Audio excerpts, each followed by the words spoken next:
આજના વિડીયોમાં આપણે જોઈશું શક્કરિયા ક્યારે ખાવા જોઈએ અને તેને ખાવાના ફાયદા। સૌથી પહેલા આપણે જોઈએ કે શક્કરિયા ક્યારે ખાવા જોઈએ। શક્કરિયા એ ઉર્જાનો એક સારો એવો સ્ત્રોત છે, એટલે તેને સવારે નાસ્તામાં લેવા જોઈએ। બપોરે ભોજનમાં લેવામાં આવે તો તે પાચન સારું બનાવે છે અને તૃપ્તિ આપે છે। રાત્રે શક્કરિયા ઓછા લેવા જોઈએ કારણ કે તે પચવામાં ભારે પડે છે, જેના કારણે અજીર્ણ થઈ શકે છે। આયુર્વેદ મુજબ શિયાળામાં તે વધારે લાભદાયક છે। હવે આપણે જોઈએ શક્કરિયા ખાવાના ફાયદા। શક્કરિયા ખાવાથી પાચન સુધરે છે કારણ કે તેની અંદર ફાઇબર વધારે પ્રમાણમાં હોય છે, જેનાથી કબજિયાત દૂર થાય છે।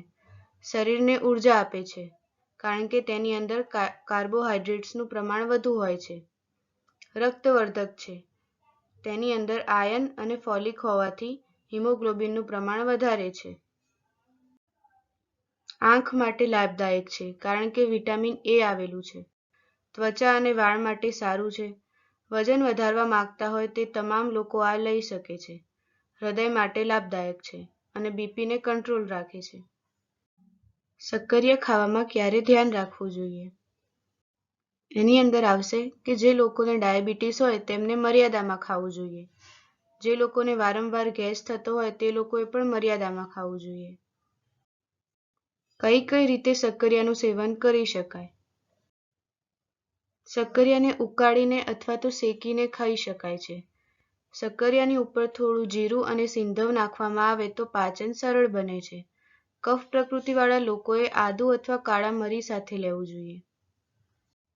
કઈ કન્ડિશનમાં ન લેવા જોઈએ? જે લોકોને ભારે અજીર્ણ હોય, વધારે કફ હોય, સતત ખાંસી રહેતી હોય તે લોકોએ ન લેવા જોઈએ। રાત્રે મોડે વધારે પ્રમાણમાં ન લેવા જોઈએ। Thank you.